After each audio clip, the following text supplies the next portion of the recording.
नमस्कार करता हूं और स्वागत करता हूं आप सभी का 10 का दम में। मेरा नाम है आदित्य झा। बड़ी खबर से शुरुआत करते हैं। देखिए, टोंक के समरावता से एक बड़ी खबर आई है। हिंसा के बाद गांव पहुंचे नरेश मीणा।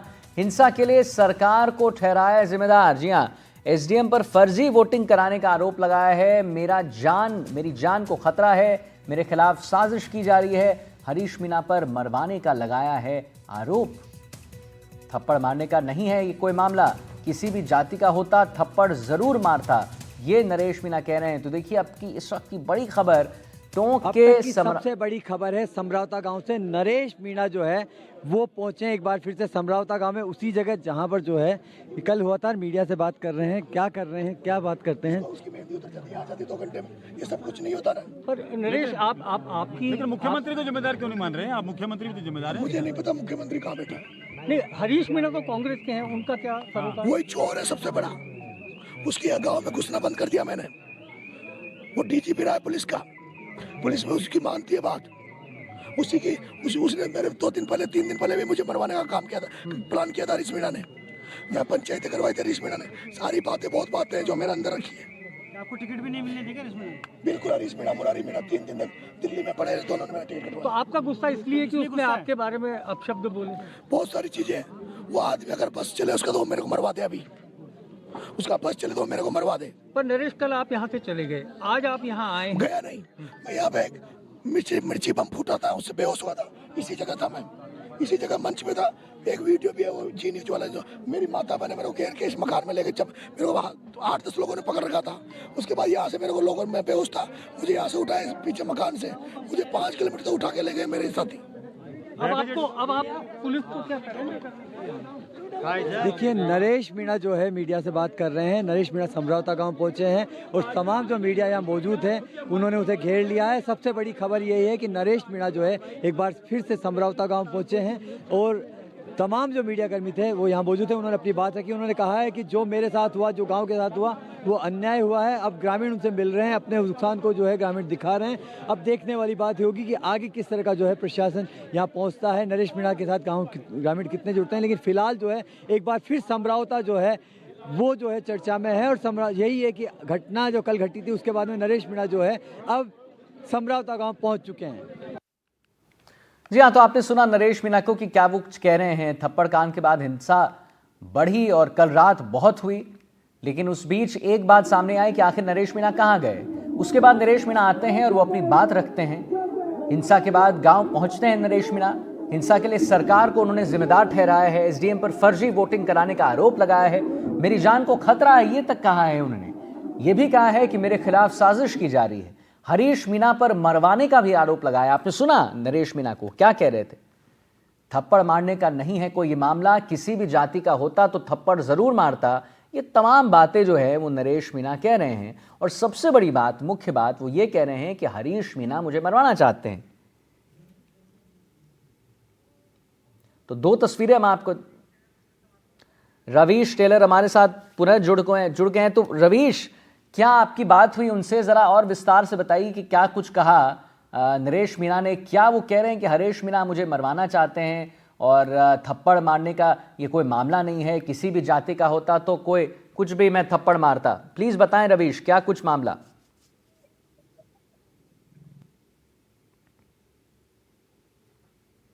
हरीश मीणा मुझे पहली बात। दूसरी बात, मैं सरेंडर करने के लिए नहीं, मैं गांव वालों पे अपने डेट होता हूँ। वो क्या करते हैं, मैं भगत सिंह की राजनीति करना चाहता हूँ। वो क्या करते हैं, मैं भगत सिंह की राजनीति करना चाहता हूँ। राजनीतिक अगर आइडियल की बात करते हैं, क्योंकि मेरे आदर्श जो है किरोड़ीलाल मीणा है, मेरे आदर्श जो है सचिन पायलट है, हनुमान बेनीवाल है, इस तरह की बात करें। लेकिन सबसे महत्वपूर्ण बात है कि मीडिया से जो है नरेश मीणा लगातार बात कर रहे हैं और लोगों से जो है सीधी सीधी बात कर रहे हैं। लोगों से जो है नरेश मीणा अपनी बात भी रखा है।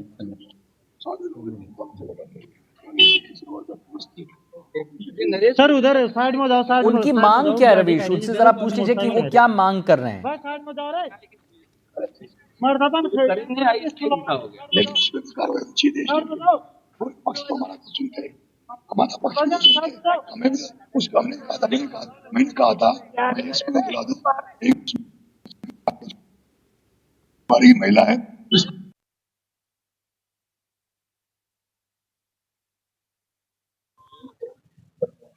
हेलो। तो आप देख सकते हैं कि नरेश मीणा जो है यहाँ मीडिया से भी बात कर रहे हैं, उन्होंने बात कर ली, बार बार जो है अब मीडिया ये चाहता है, लेकिन जिस तरह के हालात हैं इसी बीच अब नरेश मीणा जो है इस गांव में घूम घूम कर जो है बीती रात की जो घटना हुई है उस घटना को दिखा रहे हैं, मीडिया को जो बात कर रहे हैं। उनका एक जो निकल के आया है कि अभी क्या रणनीति है, क्यों आए हैं, लेकिन जी एक चीज जी उन्होंने स्पष्ट कर दी, मैं कहीं नहीं भागा, मैं घायल हुआ था, मुझे यहाँ की माताएं बहनें जो है जी। पास उन्हें निकाला और उन्होंने जो है बाहर निकाल कर जो है लगभग 5 किलोमीटर ठीक है दूर जो है किसी रवीश, गांव हम में आते जाके हैं वो आपके रहे पास, हैं। आते हैं पुनः आते हैं आपके पास। एक बड़ी खबर आ रही है, अपने दर्शकों को जरा बता दें। देखिए, टोंक रेंज के आईजी ओम प्रकाश ने कहा है कि हिंसा में करीब 10 पुलिसकर्मी भी घायल हुए। जो भी दोषी होगा कोई नहीं बचेगा, ये हम आपको बता रहे हैं। टोंक रेंज के आईजी ओम प्रकाश ने कहा है कि जो भी दोषी होगा वो बचेगा नहीं। 12 में नरेश मीणा पर कई मामले दर्ज हैं। तो एक बार आपको पुनः बता दें, देखिए ब्रेकिंग आपको हम बता रहे हैं, अभी की बड़ी खबर, ब्रेकिंग न्यूज है। टोंक रेंज के आईजी ओम प्रकाश ने क्या कुछ कहा है, जरा आपको सुनवाते हैं। लगभग 10 पुलिस कर्मियों के मामूली चोटें आई हैं, सभी ठीक हैं और सामान्य उपचार करके उनको छुट्टी दे दी गई है। पथराव में और ग्रामीणों में जो पथराव किया, उनसे जो बाहर से लोग जो आकर के आए हुए थे, उन्होंने ग्रामीणों पे भी पत्थर फेंके। इसमें कुछ ग्रामीण भी चोटिल हुए हैं। ज़्यादातर लोग इसके जो समर्थकों से बाहर से लेकर के आए थे और बाद में अंधेरे का फायदा उठा करके इन्होंने पथराव किया और उसमें दो गवर्नमेंट व्हीकल के अलावा कुछ निजी वाहन भी जो इसमें जले हैं, कुछ मोटरसाइकिलें भी जली हैं। संपूर्ण घटनाक्रम को देखते हुए 4 प्रकरण दर्ज करके और बाकी जो इसमें जो 60 व्यक्तियों की गिरफ्तारी के बाद जो भी बचा उनमें किसी को भी बख्शा नहीं जाएगा, सभी की गिरफ्तारियां की जाएंगी। किन किन धाराओं में मुकदमे दर्ज हुए? इसमें बेसिकली आपका राजकार्य में बाधा पहुंचाने के, पुलिस हिरासत में भगाने के, सरकारी संपत्ति में तोड़फोड़ के प्रकरण इसमें दर्ज किए गए क्या हैं। नरेश मीणा के खिलाफ एसडीएम साहब की तरफ से मामला दर्ज हो चुका है? हाँ, अभी उनकी तरफ से भी दर्ज अभी हुआ है और इसके अलावा इनके खिलाफ इस अपराधी के खिलाफ जो है, उक्त अपराधी के खिलाफ दर्जनों प्रकरण दर्ज है। कई जगह इसकी गिरफ्तारी पेंडिंग है। उन सभी प्रकरणों में हम इनको गिरफ्तार करेंगे इसको और इसके खिलाफ जितनी भी कठोर कार्रवाई हो सकती कराएंगे। और अभी पता लगा है कि ये जयपुर में, 12 में, अन्य कई जिलों में वांछित अपराधी है। इन सभी प्रकरणों में इसको गिरफ्तार करके और कठोर कार्रवाई की जाएगी। तो गांव की तरफ मूव हो रहा है मतलब आपका, क्योंकि गांव में मौजूद है, लाइव चल रहा है फेसबुक पे। इसको एक बार वेरीफाई करवाते हैं। ये सूचना मुझे प्राप्त हुई है और वेरीफाई करके हम इसको शीघ्र गिरफ्तार करेंगे। रवीश बने हुए हैं। रवीश, क्या कुछ वो कह रहे हैं? देखिए रवीश, मुझे आपसे ये पहले तो जानना है कि कल जो हिंसा हुई है, जरा उनसे पूछ लीजिएगा। कहीं ना कहीं वही इसमें सबसे मुख्य आरोपी दिख रहे हैं। जो भी हिंसा हुई, जो भी तोड़फोड़ हुआ, जितनी भी आगजनी हुई।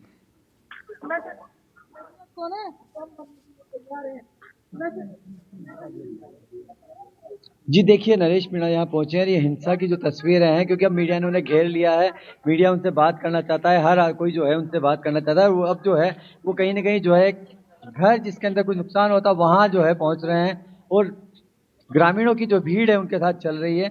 तो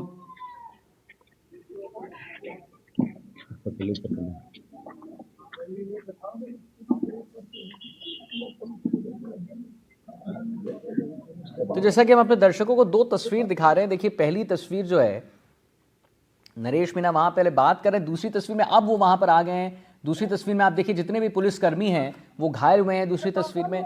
हाँ, तो रवीश, एक बात आप मुझे ये बताइए कि कल जो ये हिंसा हुई, उपद्रवियों ने जो हिंसा किया, उसमें मुख्य आरोपी के तौर पर अगर कोई एक स्टेचर दिखता है तो वो नरेश मीणा ही दिखते हैं। दूसरी बात, कब तक इनकी गिरफ्तारी हो सकती है? क्योंकि अब तो वहां पर बिल्कुल बैठ गए, वो कहीं जा नहीं रहे हैं, कहीं हिल नहीं रहे हैं, तो क्या कब तक पुलिस आ सकती है? देखिए आदित्य, नरेश मीणा यहाँ पहुंच चुके हैं। उसके बाद अब बड़ा सवाल ये है कि क्योंकि ये लाइव हैं, कई चैनल्स पे लाइव हैं, तो उस सूरत में बड़ा सवाल है कि पुलिस को भी पता है, प्रशासन को पता है कि नरेश मीणा इस समय समरावता गांव में मौजूद है। एडीजी लॉ एंड ऑर्डर ने बताया कि 60 लोगों को हिरासत में लिया गया है। आईजी अजमेर रेंज ओम प्रकाश बोल रहे हैं कि जल्द गिरफ्तार किया जाएगा। तो अब सूरत में देखने वाली बात होगी कि समरावता में क्या पुलिस का कोई बड़ा एक्शन जो है देखने को मिलेगा। नरेश मीणा के समर्थक यहाँ जुटने शुरू हो चुके हैं और नरेश मीणा जो है इस गांव में मौजूद है, लगातार जो है महिलाओं से अपनी बात कर रहे हैं। लोग देख रहे हैं इस चीज को कि जो है इस तरह जो है लगातार जो है अलग अलग लोग जो है अलग अलग तरह से जो है उनसे मिलना चाहते हैं, बात करना चाहते हैं। लेकिन सबसे महत्वपूर्ण बात यही है कि यहाँ जो है मीडिया के प्रति भी जो है गहरी नाराजगी जो देखने को मिल रही है। जो लगातार जो है लोगों की नाराजगी देखने को मिल रही है और जो है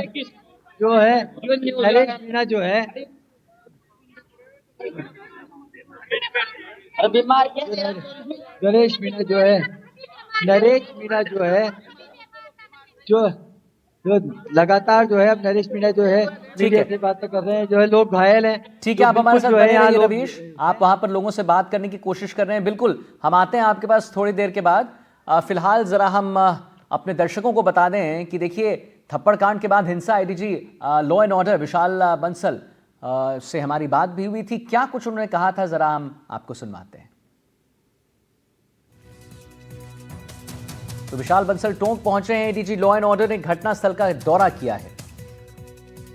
समरावता गांव में भारी हंगामे के बाद हालत नियंत्रण में है। पुलिस मुख्यालय से बिल्कुल हालात पर नजर रखी हुई है और हिंसा को लेकर कई लोग हिरासत में भी लिए गए हैं। जैसा कि उन्होंने बताया था कि हमने टीम्स गठित कर दी है, 60 लोगों को हमने हिरासत में ले लिया है और भी जो गिरफ्तारियां हैं वो होंगी और मुख्य गिरफ्तारी अगर होगी तो वो होगी, जैसा कि हमने बात किया था एडीजी लॉ एंड ऑर्डर से विशाल बंसल जी से। उन्होंने कहा था कि नरेश मीणा की गिरफ्तारी होगी। विशाल बंसल हमारे साथ एडीजी लॉ एंड ऑर्डर जुड़ रहे हैं। विशाल साहब, आपका बहुत बहुत स्वागत है एनडीटीवी पर। आप आए, आपसे एक ही सवाल लेना चाहूंगा कि अभी पुलिस प्रशासन कहां तक पहुंची है और कितने जल्दी कार्रवाई की जाएगी, नरेश मीणा को हिरासत में लिया जाएगा? विशाल साहब, करीब 60 से अधिक लोगों को हमने हिरासत में ले लिया है अभी तक। मॉर्निंग में भी गांव के अंदर में पुलिस ने रेड करी थी और हमारी अलग अलग डिफरेंट टीम्स लगी हुई हैं। जल्दी से जल्दी हम नरेश मीणा को गिरफ्तार करने में सफल होंगे। जी, वहां पर कुछ पुलिसकर्मी भी घायल हुए थे विशाल साहब, वो भी सामने आई है बात? नहीं हुए थे, it's a part and parcel of our job. जो पथराव हुआ था उसमें मामूली चोटें वगैरह आई करी है। There is nothing serious injury, है ना। घायल word is not the correct word. ठीक है, अभी वहां पर स्थिति क्या है विशाल साहब? कुछ भी ऐसा कोई प्रॉब्लम नहीं है बिल्कुल, और न ही किसी प्रकार की स्थिति बिगड़ने देंगे किसी भी सूरत में। We are force is available, सारा कुछ हमारे पास में यहाँ पे कुछ मौजूद है। किसी प्रकार की कोई प्रॉब्लम नहीं होगी और मुलजिमों को गिरफ्तार करेंगे। जी, नरेश मीणा के खिलाफ कोई कार्रवाई की जाएगी विशाल साहब?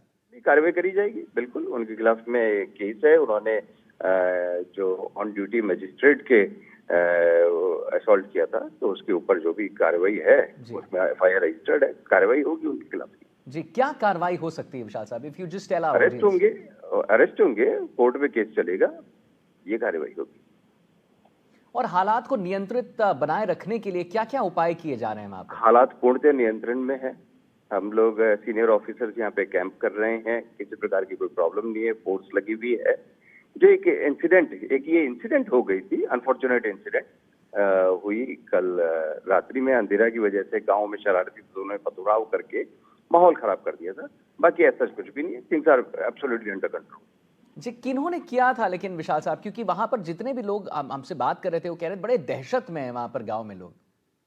किसी प्रकार का, आपकी सारी मीडिया गांव में घूम रही है, कोई दहशत में कोई नहीं है, है ना। वो एक अननेसेसरी का मिस इन्फॉर्मेशन कैंपेन किया जा रहा है, किसी में भी कोई दहशत नहीं है, सब आराम से हैं।